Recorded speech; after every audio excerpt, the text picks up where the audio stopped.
Hola, ¿qué tal? ¿Cómo están? Pero muy buenas noches, muy buenas tardes a todos quienes nos están escuchando. Quiero saber desde dónde están. Bienvenidos, bienvenidas. Welcome everybody to the Bilingual Hour, un espacio que tiene como fin educar, hablar sobre diversos temas que hacen al trabajo, a la educación, al liderazgo, a la carrera, bueno, y los medios sociales. Bueno, esta es la segunda edición, la primera la hicimos el año pasado y bueno, y estamos retomando ahora, a fines del año pasado, estamos ahora retomando el ciclo. Y bueno, para hablar, como les dije, para educar, para acercar el mundo de habla hispana con el mundo de habla inglesa también. Por eso es una hora bilingüe en la que ambos idiomas se encuentran. Bien, nuestra invitada de hoy es una profesional de recursos humanos con gran experiencia en liderazgo. Estamos hablando de Miyelmi Abraham. Miyelmi Abraham es de Venezuela, vive hace mucho tiempo en Miami y ha desarrollado una exitosa carrera y es una gran eh, contribuidora, estoy pensando en inglés, ¿no? Contributor, alguien contribuye con mucho material aquí en esta red social que es LinkedIn. Bueno, Miyelmi ha trabajado en empresas de la lista Fortune 500, de la lista Fortune 500, que son las empresas más importantes de Estados Unidos, para crear equipos de alto rendimiento.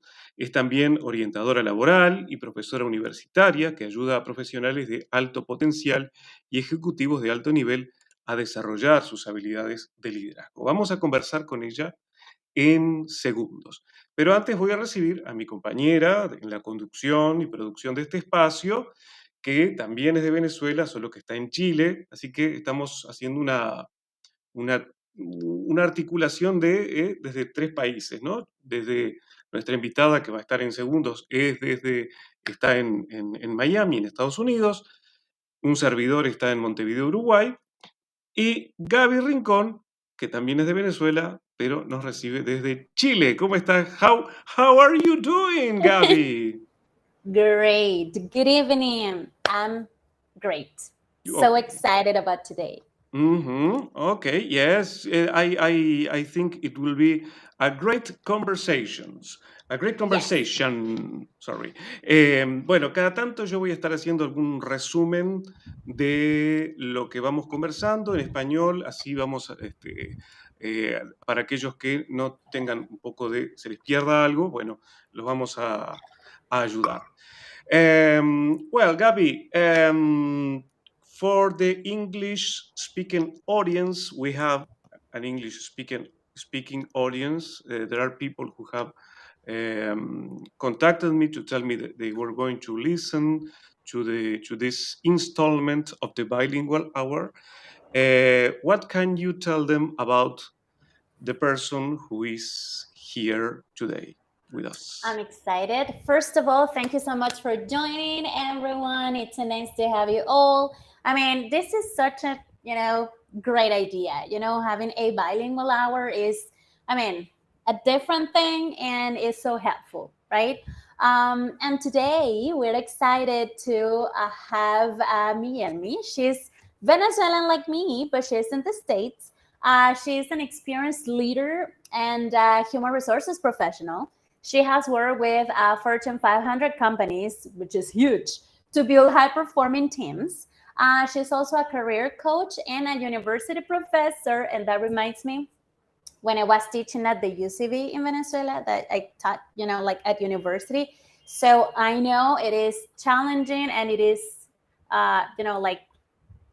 it is wonderful anyways, right? So she's a university professor who helps high potential professionals and C-level executives make the most of their leadership skills. And that's why the title of today's conversation is about effective communication for leaders. So there you go.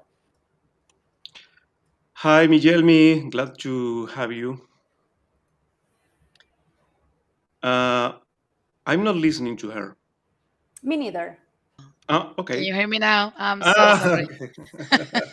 The pleasure is mine. Thank you so much for having me here. Well, I apologize in advance because my hoarse voice, for today, but I will be drinking water just to, uh, if you can tell hear me. me a bit hoarsely. Yeah, thank you for that amazing introduction, guys. I didn't know all of those stuff about me. We we, did we, our we, research. yes, we checked, yeah, your profile and, Okay. You did a great job, actually. Oh, No, thank you thank very you. I, much. I really appreciate this time. When I got the invitation from Alex, I was excited. I think this is an important space for us to share with our communities here on LinkedIn, and it's the best part of having the opportunity to share with both, those like Spanish and English speaker, because I can tell you sometimes I struggle with I have people, a community in Spanish is a Spanish speakers, and I have English speakers too, and sometimes I struggle in how can I share the content, my posts, and sometimes I just do it actually in both languages, trying to deliver the message for both. Sometimes I just do it separately, but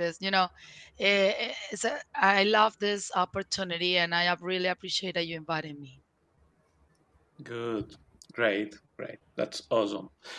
Well, before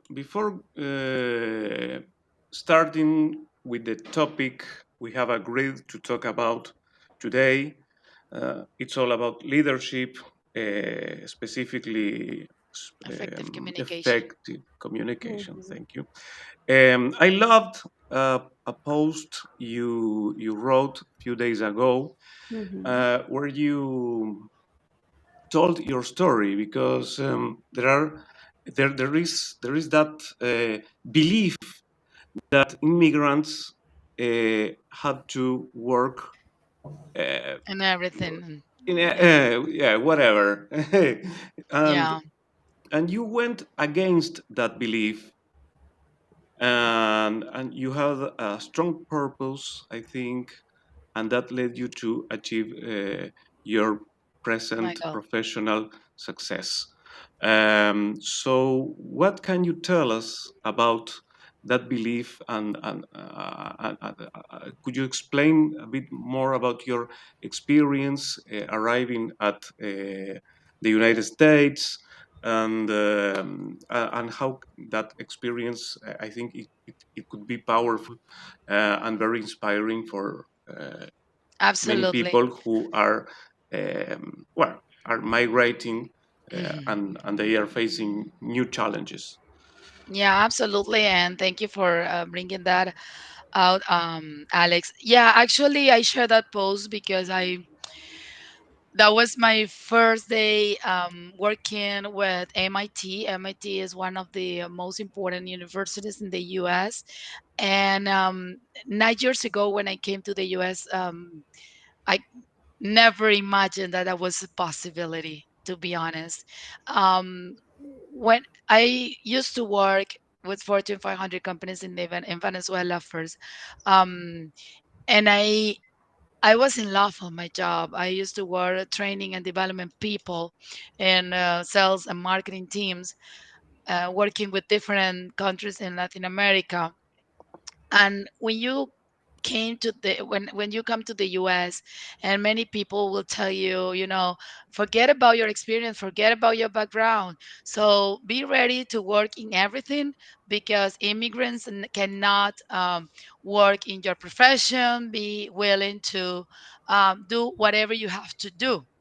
And it's kind of like a mix of of emotions, in terms of like, yeah, that could be true. And I started doing everything, of course, like everyone else. I remember I work in a mall. I work in a library, not in a library. It was a learning store, actually. but I learned a lot from all of those works. I cannot lie you, and I enjoy all of them. But I was not satisfied with the way I was, working. I was so frustrated. I was not enough money, for all of the things that I want to do with my kids. And so I set myself a goal to find a corporate role related with uh, that people driven experience that I had in the past. So I certify, I mean, as a part of my goal, which is the first step from my perspective, we, all of us, we should have. I just make a list of all of the good things that all of the things that I'm pretty good at.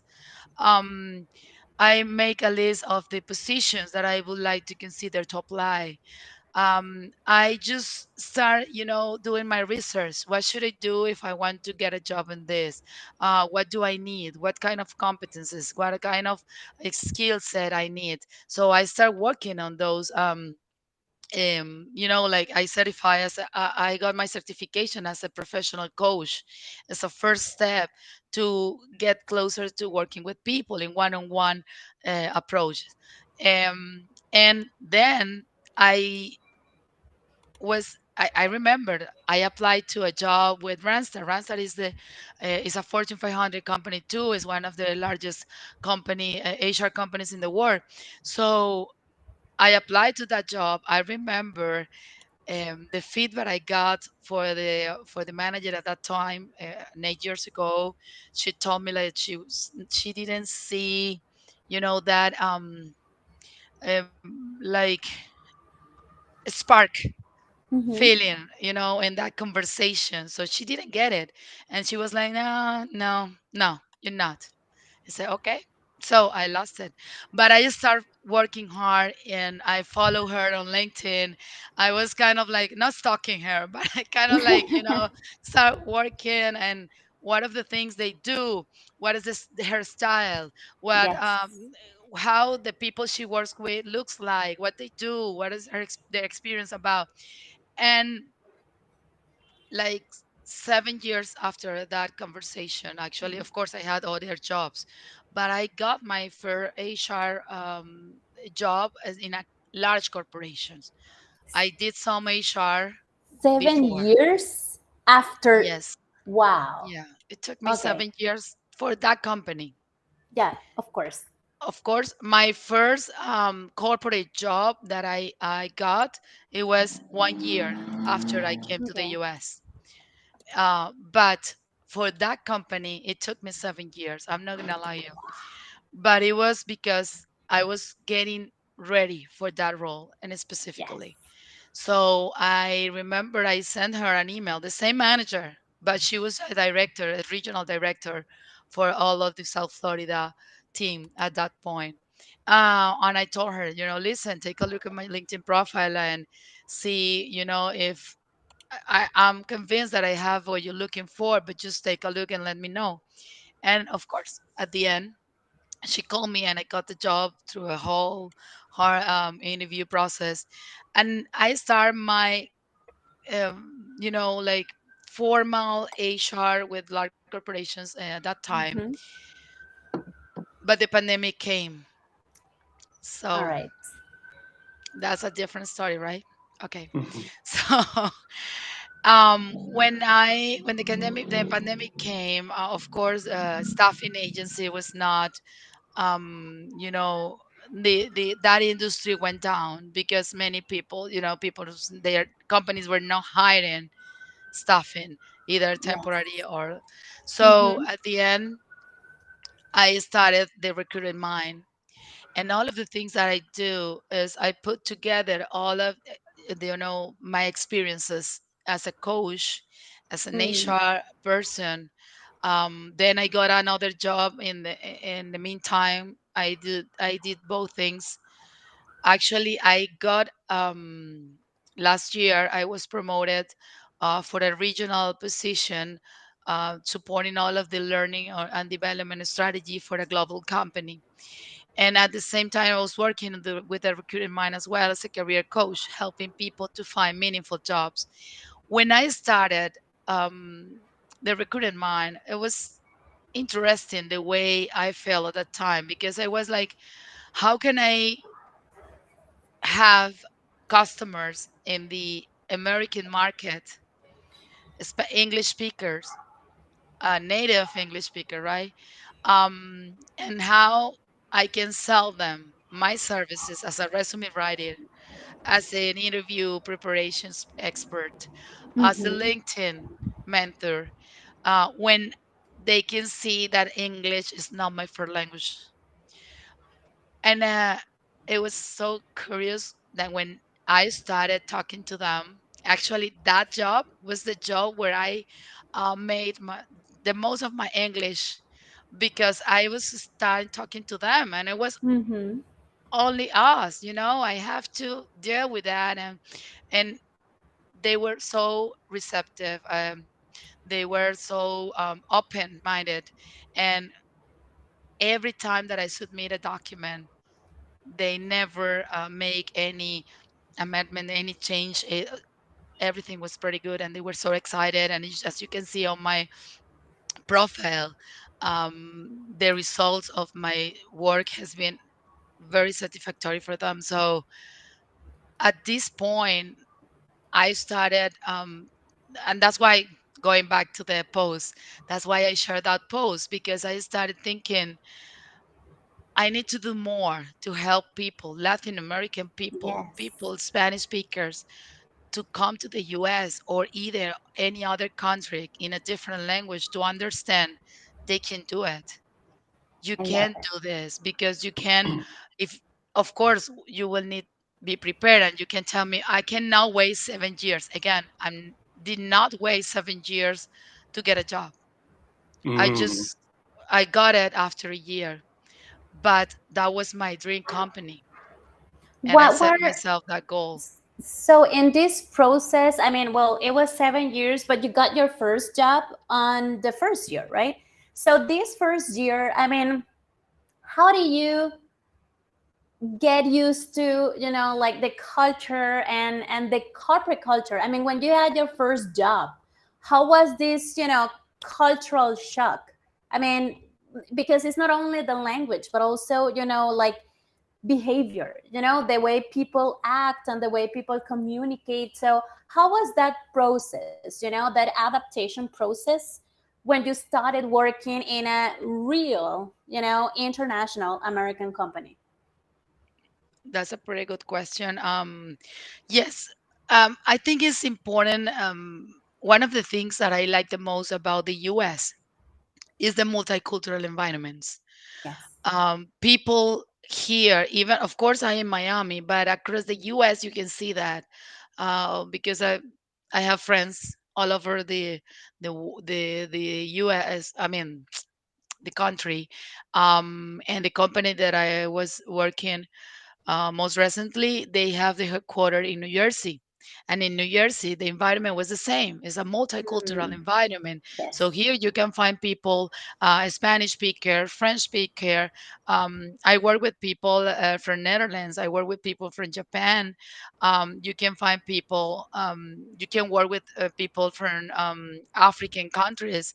So it's a multicultural environment, and that is why one of the things I was sharing with Alex, it was about the cultural barriers, because Yes. for me that's an important step in how we can understand the difference. For us, let me share a couple of examples. I used to Mm-hmm. work in a company that it was the owners was Jewish, and I remember one of them, of course, the one of them, they were not Orthodox, and they were very, like regular. Um, they where they meet, let's say hi and shake your hand with them, they were okay. But some of them, the other ones, were Orthodox, and I had to understand and learn that they're not gonna shake your hand if you're a woman, you know. And it's kind of like learn those things is being respectful of their culture. And those are the small things that we need to understand, Mm-hmm. even with Spanish speakers as well. Because sometimes I work with people I'm from Venezuela, I work with people from Cuba. Mm-hmm. And I remember, I always tell them, like, even when we speak Spanish, we have differences. For instance, in Venezuela, galleta means cookie, right? And but for Cuban people, for some Dominican people, even when they understand galleta as a cookie, if you offer them physically, if you show the cookie, if you offer them just, la galleta, it could be a slap on the face. I Oh say, Ajá. so, my it's a different. Would you like a galleta? I say, ho, ho, ho. What do you Ok. mean? What's going on here? So it's something very simple, but we need to understand those small differences in order to, Yes. Es una gran historia, Miguelmi. Yo estaba, la idea era hacer cada tanto un resumen de lo que estabas hablando, pero estuve me fue hablando mucho, me con emocioné. soporte técnico de Restream porque no estoy pudiendo subir los comentarios de ustedes. Les agradezco mucho los comentarios que nos mandan. Los podemos leer porque tenemos en otra ventana, abrimos Mm. LinkedIn y lo podemos ver, pero no podemos subirlos, cosa que nos gustaría, nos da mucha pena. Entonces estuve hablando con soporte técnico, pero no me, bueno, de momento el tema no se puede resolver, pero bueno, al menos se trató para No, que no no no se worries. repita en futuras instancias. Bueno, así que Miguelmi nos decía, en resumidas cuentas, que galleta en Cuba no es una cookie, es una cachetada. No, por Una supuesto, esto era cacheta. lo último de lo que habló, no es el resumen de la charla, sino toda la peripecia, ¿no? Para lograr el trabajo que deseaba en una empresa importante y de prestigio, que le llevó muchos años, pero que al final, bueno, se logra, ¿no? Y bueno, y con todo esa riqueza cultural que tiene Estados Unidos, el país donde que recibe inmigrantes de todo el mundo, entonces, claro, Mhm. no solo hay que aprender la cultura norteamericana, sino también la cultura de todo el mundo. Es un desafío para todos, la verdad, este, es maravilloso, ¿no? Bueno, muy bien.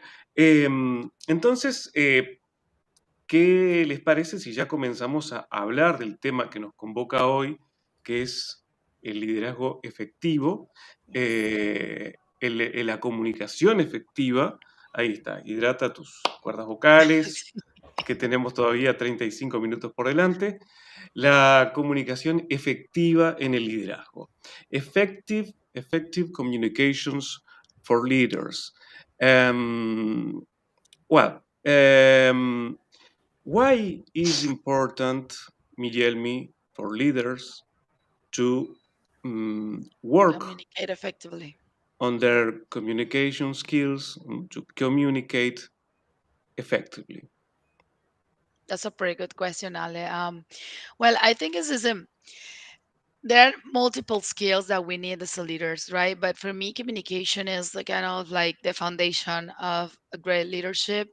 And overall for everyone, for any relationship, communication is essential. Effective communication, because that's the different. That word makes it different. Mhm. Communication is everything that we communicate, right?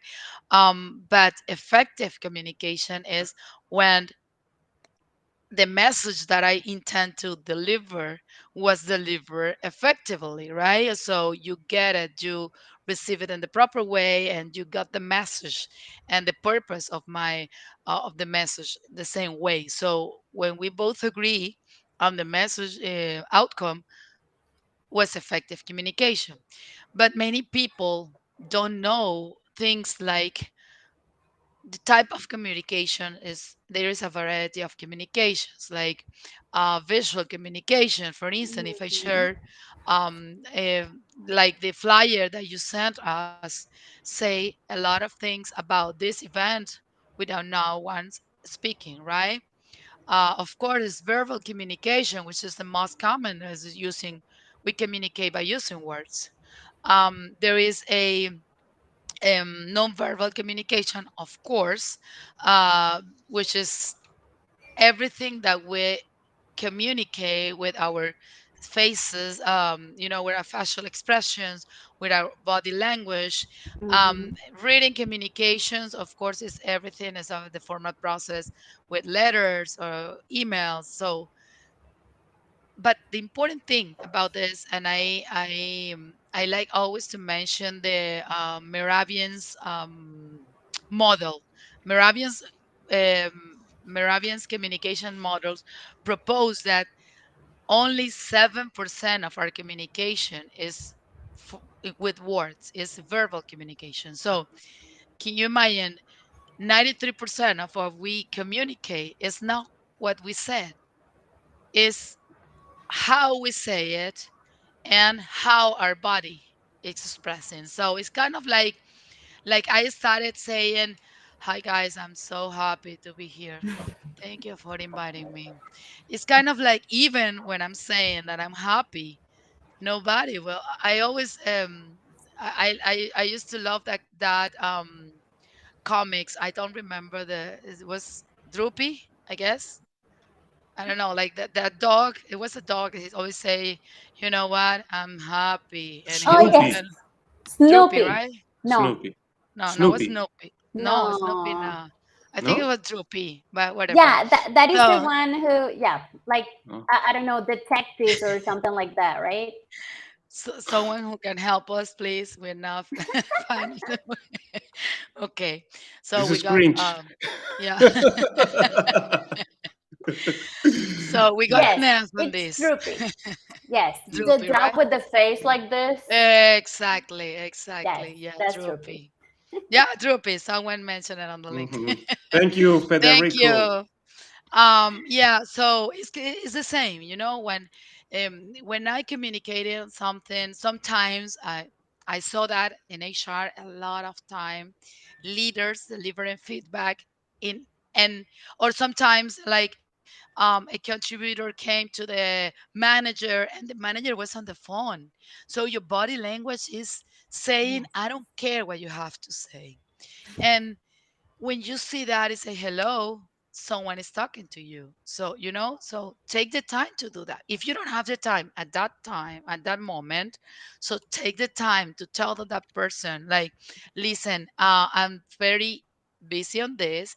I know that is important. So if you could wait, can we address this 5 minutes later, or just ask questions, of course, before tell that person you don't have time, because if they are fighting out there, Mm-hmm. for instance, there is a conflict that you need to address immediately. So take the time to understand, and that is why I structure, like, for me are three things that are very important for leaders to keep in mind. Ok, First of all, ok. Ya okay. vamos a eso. Ya vamos a eso. Voy a hacer ahora cumplir con la idea de hacer un wrap-up.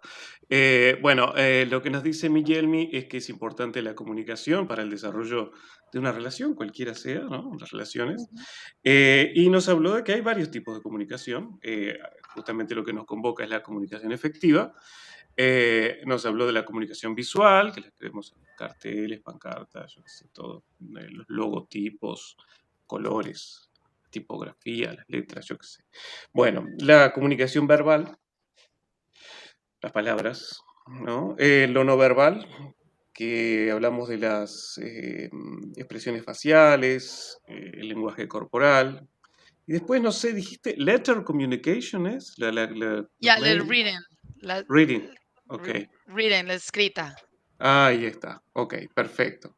La comunicación escrita, ok, lo que comunicamos a través de un mail, de un chat, etc. Yeah, Bien, because that's important also. Sorry that interrupted you, because sometimes we just write out an email, and the Yes. recipient put the intention and the tone that they want to hear.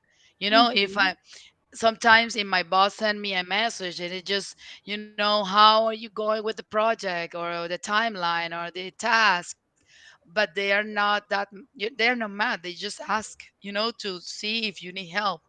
But if I'm mad, with my boss. If I'm like, "Ugh, that I don't like that person at that point, or I'm just no, I get it that way. So that's the way I'm gonna read the message and receive Mhm. it in a probably in the wrong way.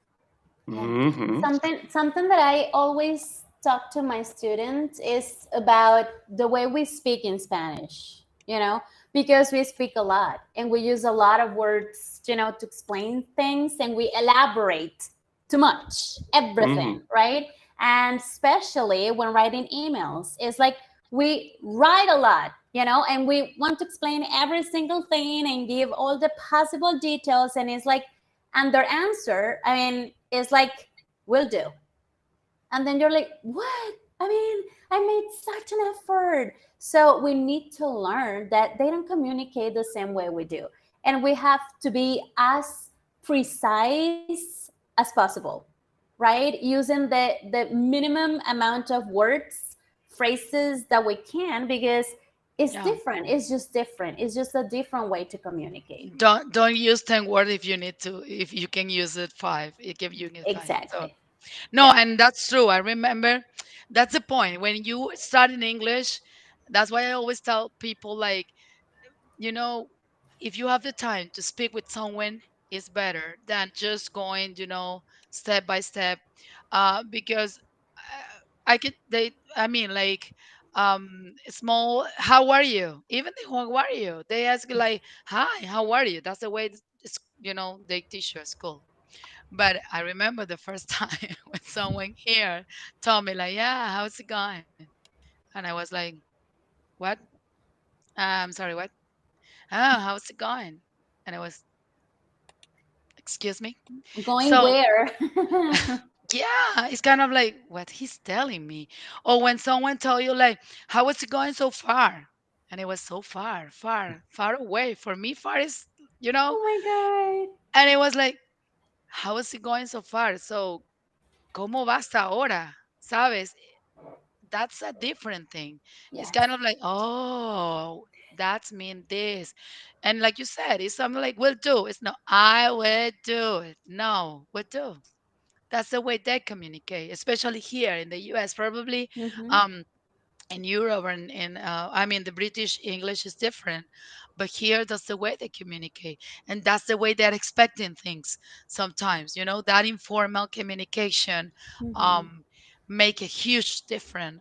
And if we capitalize, things when it's not necessary, we're sending a different message.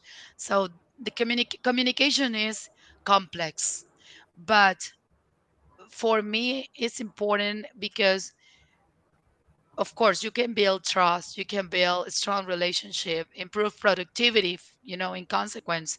um, uh, it's a it's easier to solve conflicts. For conflict resolution, it's easier if you communicate properly.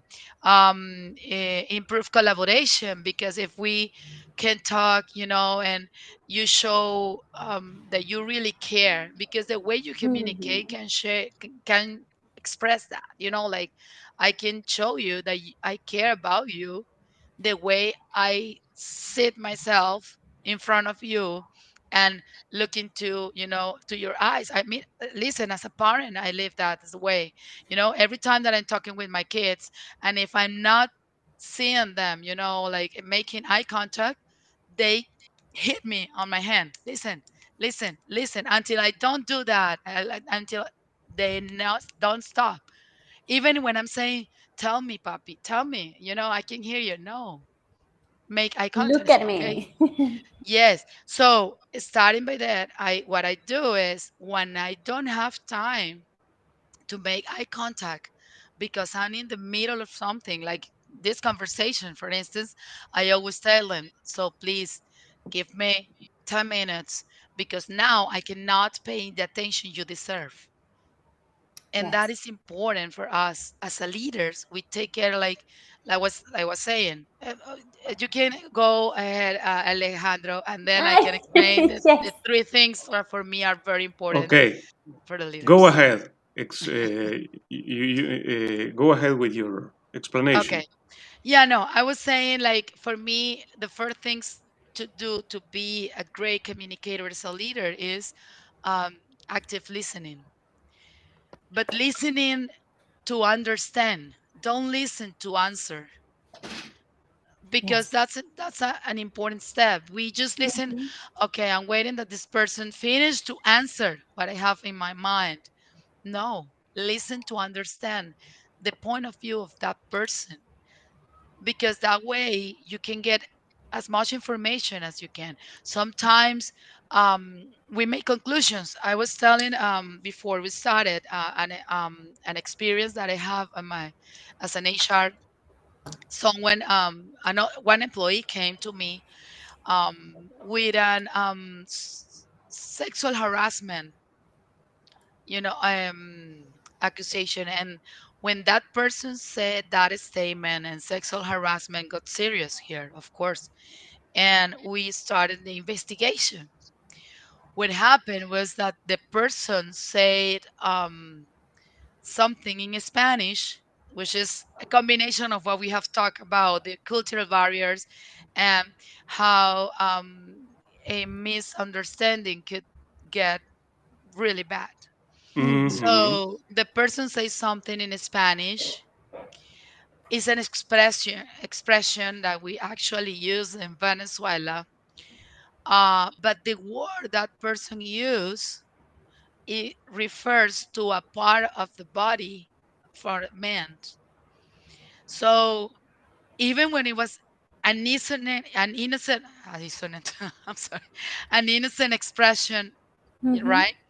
He said that word, and that was the only word that the other person heard. And she was an English speaker, but she heard that word and she understood what that word means.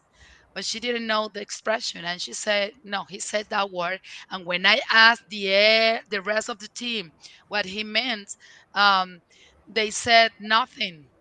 Mm. And it was funny because actually the context of the word was nothing. Literally, it was they were not avoiding the answer. There was literally the context when he used that word. He said something like she doesn't understand nothing, but he did it in a colloquial way, in a informal way. So she got confused and she said it was sexual harassment. So I don't feel comfortable working with that person. So I had to explain it to her what the expression means in my country, Mhm. Google it also, show to her, like, the translation. Listen, this is an expression, this is what this means, and all of the other people around bringing in the investigation. It was hard, but at that point, if we don't get that, the person could lose the job, because it was a sexual harassment. Um I forgot the word, like the denuncia.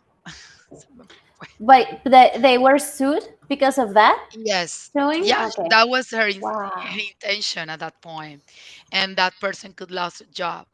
Of So course. it's Because of a important for us. misunderstanding, right? Exactly. And something that I always, well, for example, right now in our membership, we're working on vowel sounds. And it's crazy because they're realizing how important vowel sounds are. Because I mean, you can just, I mean, just by moving your mouth in just, like a little bit different of what you normally do, you're pronouncing a different word. And in the context, it may have no sense, right? It makes no sense. But if you pronounce them correctly, of course, it is easier for others to understand you. And especially Americans, because most of the population, they are monolingual. I mean, they're not bilingual. I mean, they only know English and they haven't gone through this, learning process. So if you mispronounce a word because of a vowel, they will not understand. And it's not like they don't have these processes that we English learners have that we can associate. It's like our brain is prepared for making these connections like, okay, maybe he tried to say this or that. But Americans cannot. I mean, it's like if it's not the way it is, I don't know what it is. Yeah, and So that's happened a lot with so many words here. So it's too difficult sometimes to say, okay, cheat. And there's so many. Okay, which one are you saying? Because I'm not following this exact. Yes. That happened a lot here. And you're right. Actually, I struggle a lot when I say that I work with Shell because of the S sound. And sometimes they say shell. What is that shell? And I say, okay, shell. I work with. So at the end, I say, okay, the oil and gas company, the energy company. Do you know that the shell? I mean, it's like some examples. The other one that I mentioned to you, like the focus, is important. Is Yes. we pronounce that well because Mm-hmm. there is a you It's here, a dead sound. there, Yep. and that sounds like you make a huge difference of the word. So we need to understand how to pronounce sometimes, and that's why I always tell my mom is studying English now, and I told her, they say, but they can understand. No, try to No. pronounce it, Yes. and some people sometimes even small things like the difference between the T, the D, Yes. and the P. So it's kind of like how you pronounce it. It's not easy. Of course, it's not our first language. Mm-hmm. But there's some words, for instance, I learned that the American people don't say see you tomorrow. They use the T as an R sometimes, and they say see you tomorrow. Mm-hmm. And it's kind of like, okay, see you tomorrow. And you just started, say, okay, that's the way it is. They don't say Gatorade, they say Gatorade. And, Mm-hmm. so some small things that you start, but when you practice a lot, that help you. That's the Yes. best Mhm. way to build your English, when they having those conversation. Mm-hmm. That's great. Awareness. Hmm. Well, there are many cafes that can happen when you are in a multilingual, multicultural environment. I Mm-hmm. can. I worked in hospitality, so there are many things. And when I was new to the industry, I was getting accustomed to all of that. Well, many things can happen. Well, so you said you might ask questions. Decía Miyelmi, como una clave, una de las claves que daba para la comunicación efectiva era hacer preguntas, ask Mm-hmm. questions. Que si lo tradujéramos literalmente sería preguntar preguntas. ¿No? Bueno, bien. Hacer preguntas, ask questions, tomarse el tiempo para entender. Por ahí citaba un caso de un presunto caso de abuso sexual o sí, De acoso, de De de acoso acoso. acoso. sexual, sexual harassment, que la persona estaba a punto de denunciar, to Mm-hmm. denounce, eh, para a efectos porque había interpretado mal una palabra de un compañero hispanohablante que había hecho una traducción literal, ¿no? Aparentemente, ¿no? Muy bien. Entonces, está bueno esto que tú has dicho de la escucha activa. Ese es el Entender, primero. ujú, entender no para responder.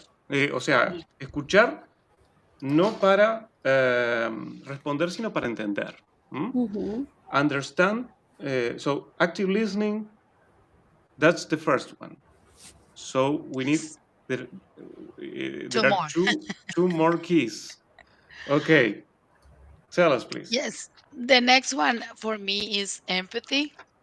And many people confuse empathy with just um, feel the same way that person, in terms of like how I would do the things if I'm in Alejandro's shoes. But that's not empathy, because if I'm on your shoes, but I'm me, I'm myself, I cannot see it the same way that you see it because you're a different person. Empathy is understand your point of view. And if I don't take the time to do that, if I say something like, yeah, that's not important, or that's not a good idea, or that's never gonna work here, or that's if I don't take the time to understand what that person is explaining, how that person feels. I used to work Mm-hmm. in a warehouse with over 500 people. 90% of them were women, and they were on a daily basis many things because some of them they were single moms. They need to they got a call from school. They need to pick the children up.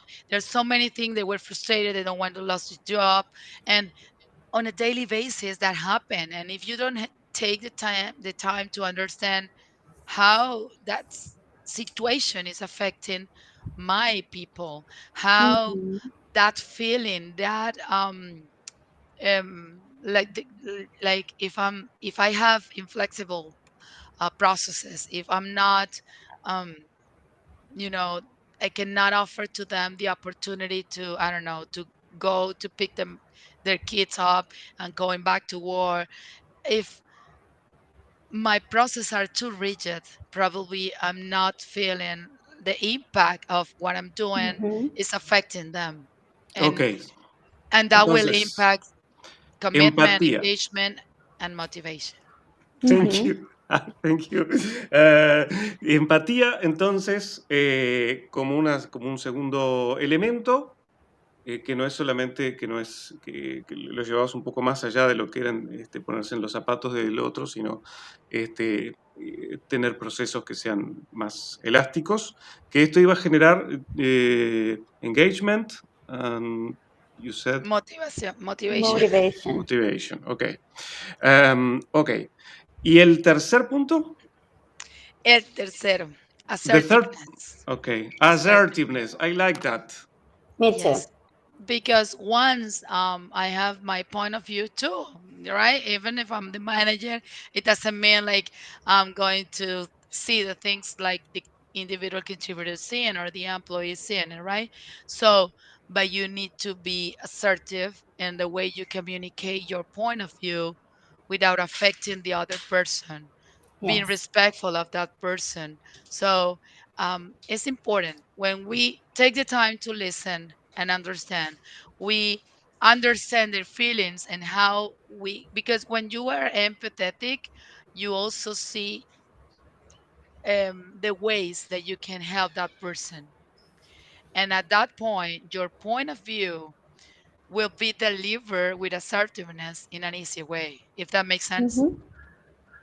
Ok, bien, la asertividad, que muchas veces se confunde, la gente a veces me pone en comentarios acá en LinkedIn, Alejandro, es muy asertivo lo que usted ha escrito, no, habrán querido decir que es muy acertado. Acertado. Pero, o muy cierto, pero no es lo mismo cierto que asertivo es un estilo de comunicación, ¿verdad? Y bueno, ahí tú decías, ¿no? De esa capacidad para expresarse de una manera muy respetuosa con los demás, tiene que ver con eso y es todo un tema, hay libros escritos sobre eso, ¿no? Okay, so very interesting. Thank you for the comments. Thank you, Jasmine, for your contributions. LinkedIn user here. Thank you very much for your comments. Unfortunately, we are not able to post them here on this to put them on the screen. Gabi, Mhm. tell us what more questions you have for our guest today. A lot. Regarding leadership, we have a lot of questions. But what about, okay, we talk about cultural barriers. I mean, before, like wrapping up this, cultural aspect, what would you say are one or two main barriers that non-native English speakers will face once they start, like in this corporate world? What would be two, one cultural barriers we need to prepare for? Well, that's a pretty good question. I think is the first step is understand the culture that you are around with, because some people, I mean, they're a multicultural environment, so I Mhm. need to understand, like you said, if there is a religious aspects within my team, if there is a something that is cultural about the country, the way we talk, the way the music, even the music is important. If if they listen music, they Mhm. don't like music. So I think it's may vary. United States, like I mentioned to you before, what I like the most about the corporate world here is the multicultural opportunity for you to have the opportunity to work with people around the world. Um, and you can find people from Africa, you can find people from Asia, from Europe, of course, from America. But it's important to be prepared, to have like mindset to learn different cultures, to learn different things, to discover that we're not the only ones. Yes. As a Venezuelan and with responsibility, I'm gonna tell you this. Many Venezuelan people used to think that we have the most beautiful things in our country. And you can hear sometime, I heard sometime in the past, like no beaches in the world like Venezuelan beaches. No, there's no food that good like Venezuelan food. But then you have Colombian friend and they serve the same food, or very similar food, and they do the same. Yeah, I like to do this, and I like chicharrones, and I like the arepa, and I no, we have tequeños too. And I say, look, so it's kind of like start discovering people, start meeting people, learn Mhm. more about them, what they have to offer. The way I had a good friend of mine, and she's from Argentina, and I remember when we had meetings and we set the food for the meetings. Um, I remember there was empanadas and there was Mm. for like desserts. For me, it was Okay. dessert, right? Because it was sweet. And she told me like, "What are we gonna eat first?" And I say, "It's early in the morning, of course, the empanadas." And she said, "No, we start with something sweet. Breakfast Yes. is something sweet." And it was Mhm. no, for us, it's not a way. For us, it's too early for sweet. So that's a different. And when Yes. you take the time to understand those small pieces of your cultural differences, it's easier for you to, okay, if we want to have breakfast, let's Yes. have things sweet, let's have empanadas, let's have, things for everyone in the Yeah. room, because that's the real diversity of inclusion. That's the real when you Absolutely. start considering all of the point of view of people. It's not just the way I talk, it's the things I do to Mhm. include that people. Just before we continue, like I always talk about, I mean, one of the things that we got to do is prepare, for this. If the person is going to start working in an international company or traveling or whatever, is learning English, right? And having, I mean, it's about having a standard accent. I really don't mean like, oh, having an American accent, having a British accent. It's not about that. It's not about losing your identity and blah blah blah, but it's about being intelligible, you know, because especially in international companies that you have people from different parts of the world. I mean, if I sound too Venezuelan in my English, Japanese people will not understand anything. I mean, it makes no sense. So I think to make things easier, for yourself, it's, I mean, improving your English, I mean, your pronunciation and your accent, so you can have some kind of a standard accent that anyone can understand, that is going to help you, like adapt. I mean, that is going to help the adaptation process easier, right? And faster, because Yeah, people will be totally. able to understand you, right? Eh, Totally. eh, sí. Perdón, hay una cosa que, por ejemplo, Miyelmi habló del postre, de dessert. Mm-hmm. Postre se dice, en inglés se dice dessert o dessert. De las dos maneras está admitido. Y las dos, las dos pronunciaciones son correctas, o sea, los dos acentos. Podemos acentuar en la primera sílaba o en la última, desert o dessert. Pero yo una vez, hablando con huéspedes, dije desert Y no me entendieron, porque claro, agarraron para el lado del desierto, del Sahara. Entonces ahí me corrigieron la cuestión del desert. O sea que aunque esté correcto decir desert, pero a efecto de ser mejor entendido y desambiguar, desert sería la manera, the most convenient way of Yeah, totally. And that is speaking. a great example of something that Gavi mentioned before, like just the pronunciation of one Vowel, yeah. vowel make a huge Intonation. difference. Yes, make a huge difference sometimes with words. Just like light is an important example because light, when you pronounce in different ways, can mean so many things. Yes. So, and the difference is just the T or the G or it's kind of like, oh my gosh. So, and and of it's course, you need to understand the context as well. yes, and it's crazy. I mean, we are working on vowels, and in Spanish we only have five. I mean, a, e, I, o, u. That's it. But in English there are 16 vowel sounds. I mean, it's like Yeah.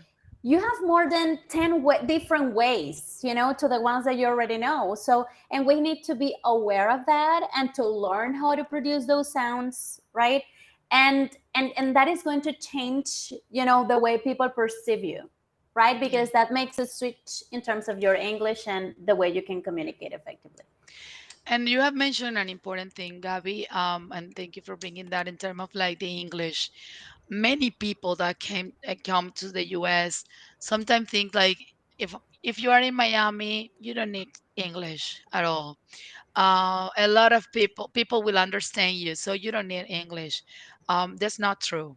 I mean, if you are a tourist, for sure, you probably won't need English because probably you will find someone able to help you in Spanish. And I say Mm-hmm. probably because I saw in the past many people struggling because oh my gosh, someone who speak English, Spanish here, right? But you might find someone. But to get a job, if you are set to find and work in everything, whatever you want, okay. If you don't have a goal, a professional goal, if you're not pursuing a specific job, probably that's not a priority for you. But if you learn English, the Mm-hmm. possibilities of work, the world of possibilities, uh, the world of possibilities will open to you Mm-hmm. because there are so many opportunities out there. But you need to speak English, and if you speak a fluent English, it's easier to excel at the interview because if Absolutely. not, they're going to sell like I was mentioned to you at the beginning. Or like the Randstad example, they told me like there's no sparkle. Of course, it's easier if you speak English to to move and to express the way you talk as a regular basis. But if you are limited, you're so nervous. You are like, oh, let me just say the basic thing. So, no, jump, take the risk, learn English. Wherever you go, do what they do, and learn what you have to learn. And English is an important step here in the US. Mm-hmm.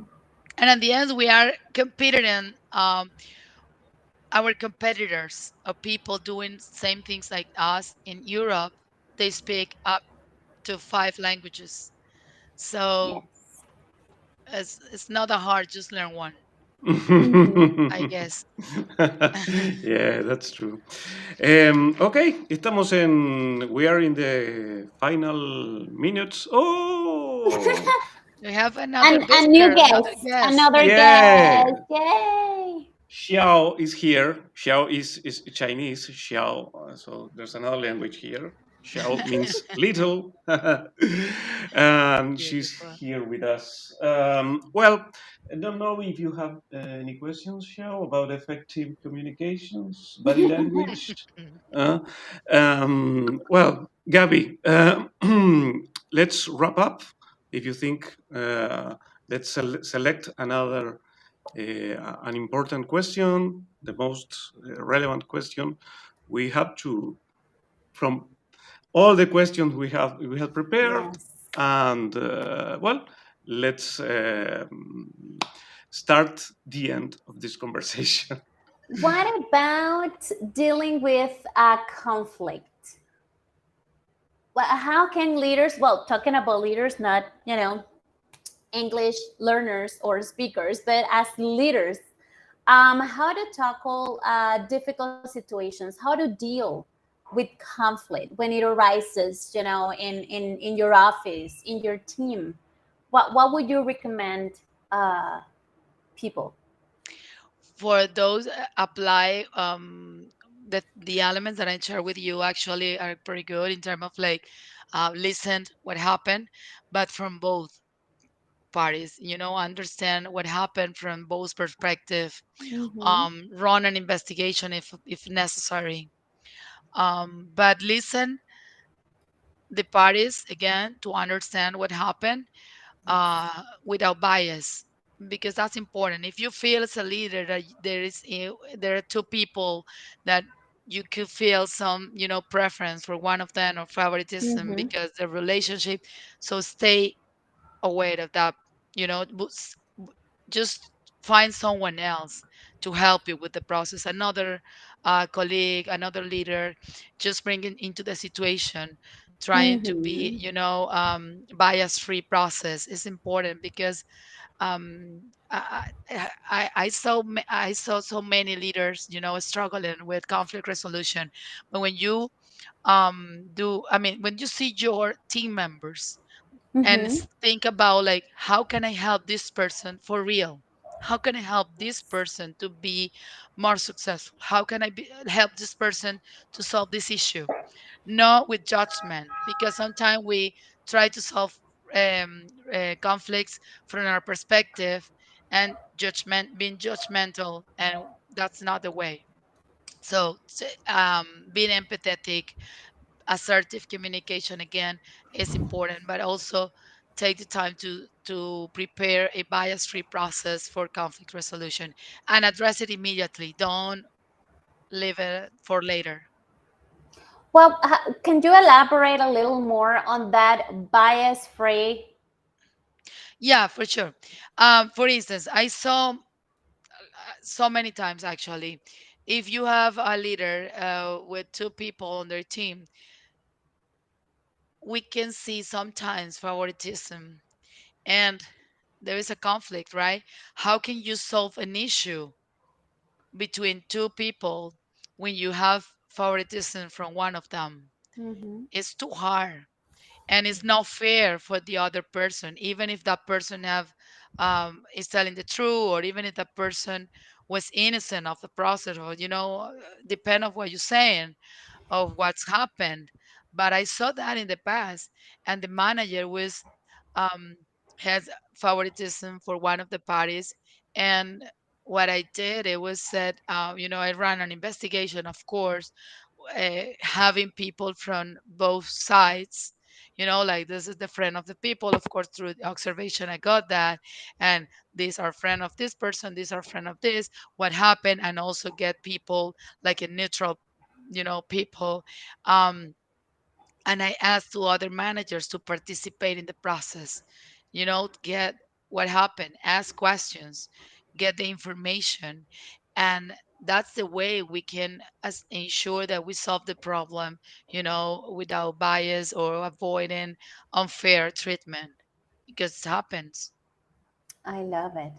Well, I don't know if we can conclude, Ale, with this question about what would you recommend? You know, people who are considering to work in an international company, people who are considering to travel to the States and all of that, and they are in a high level position. I mean, maybe for a staff member it might be a little easier, but when you're in a C level or in a managerial position, a director, a supervisor, obviously the communication requirements are higher, right? So what would you recommend these people if they're considering starting, like a job interview process, applying for jobs and all of that? What would you recommend them to focus on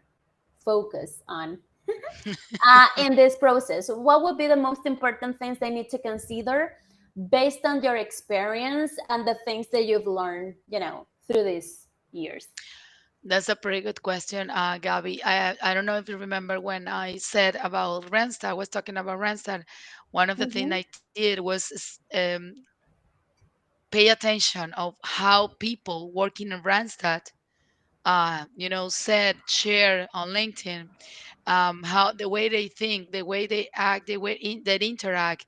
I did my research about the company culture, Mm, what mattered the most for them, what they talk about, who they are engaged with. And I built, values.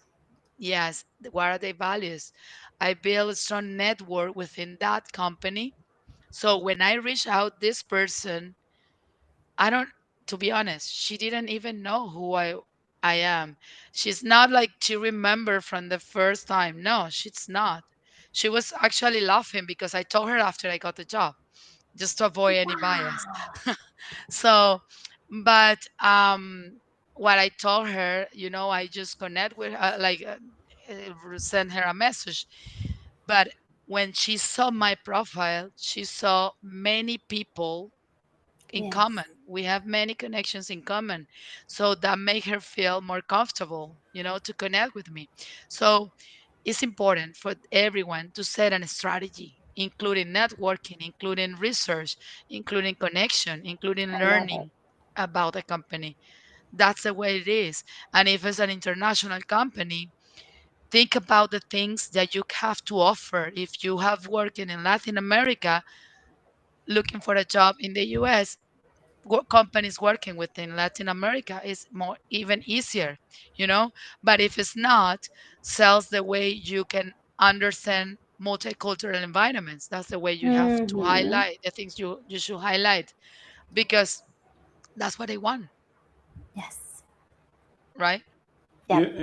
I work with many, I work with job seekers, and it's very common that to find in their resumes nationality. Uh, who cares? Exactly. um, you what to decide what you include in your resume. You might ask yourself this question: does this add something to my profile? Mhm. It's It's irrelevant. mhm. Yeah, so Yes, many. if it's relevant, but more than relevant, if this adds up, mm, because Yeah, it's not adding eh, value. and there are things that don't add value to your Mm-hmm. professional profile, um, or and there are many things that are irrelevant. Yes, so you must decide which things are beneficial to you. Yes. Okay, I don't mean that having another nationality won't be beneficial. I think that doesn't talk about your skills, your competencies, Exactly. the Your value you can, achievements. Yeah, yeah, and the way you can, the value you can add to the bring to the table, Yes. and the way you can help the Your company totally. success. your expertise. Mm-hmm. Exactly. And it's the So, same with languages. I always tell my customers like, yeah, well, I speak English like 6 out of 10. And I say, comparing with what? What? what? How Yes, I how do you agree. know if you are a 6 out of 10? It's Yeah, not, that's not a reference. So I always tell them like, I listen, love it. if you are able to communicate your message in English, if you by the way, the American market um is a friendly market. They're not like if you're not pronouncing well. I mean, there are two different things. When you mention like it's important if we pronounce well, yes, because it's more effective to us the way we Mm-hmm. communicate, right? But it doesn't mean that you're not gonna take you if you don't pronounce your name or pronounce things very well.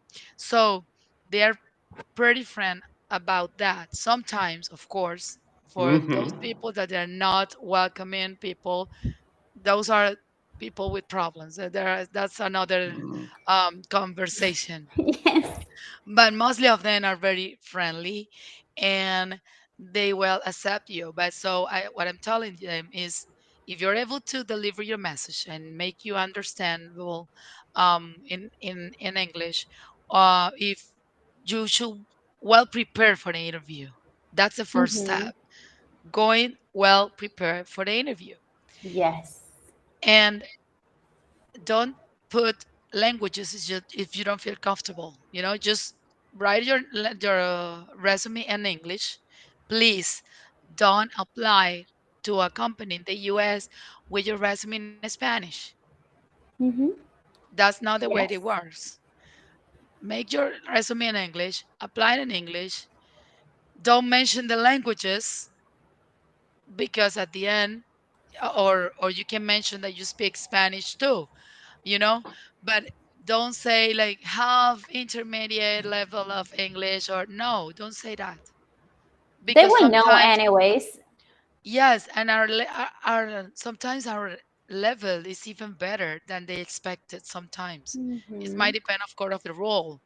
Like I said, the example I shared with you, they told me at the beginning, of course, your English is pretty good. I have people in this office that they don't even speak the English you speak. But for this role, it's a sales position for, to sell to doctors. Actually, it was to doctors across the U.S. And they Yes. are very, picky. They are very, they don't like accents. So at Mm-hmm. this point, I cannot hire you because of that. But it's not because your English is not good. So uh, it's just an advice, I guess. Mhm. That's Special. very, very important. Yeah, I think people, I mean, in general, we need to kind of, be aware of what we're looking for. I mean, if you're looking for a managerial position, you cannot expect you're going to get hired if you're a beginner. I mean, you will not.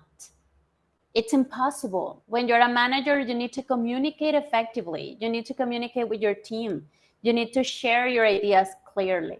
So, I mean, if you're looking for a managerial position and you're not an intermediate, upper intermediate student, do not apply till you prepare first, right? Because I think they should be prepared. Of mhm, course, many people probably that listen to this can tell you like, yeah, I'm not English speaker, and I have a job as a manager here in the U.S. Because there are so many small companies, that people from Latin America, and they feel more mhm, comfortable, speak. Actually, to be honest, my first job, that one that I got in the first year, it wasn't it was a small company because they were starting operation in the US, but they have they headquartered in Italia and locations in Argentina and Brazil. And the manager here was Brazilian, and he did not speak any English at all. And when wow, he hired me as an operations manager, because he told me I need someone to speak English with customers, with vendors, because he did not understand anything. Even for the interviews, he told me like, oh, we interview people, Spanish speakers or Portuguese speakers, or we did not make the interview, or just do it yourself. But I cannot. mhm, So some people can tell you, yeah, you will find a job, because for him it was easier to hire someone Spanish speaker or Portuguese speaker. However, there are limited opportunities. So if you are ambitious, if you have a real good job, because that was just a 11 per hour job, and I was a manager. I'm not wow, lying to you. Of course, after pandemic, some salaries went up, but it's an 11 per hour. It doesn't make mhm, sense, because there's nothing that you can do here in Miami with $11 per hour.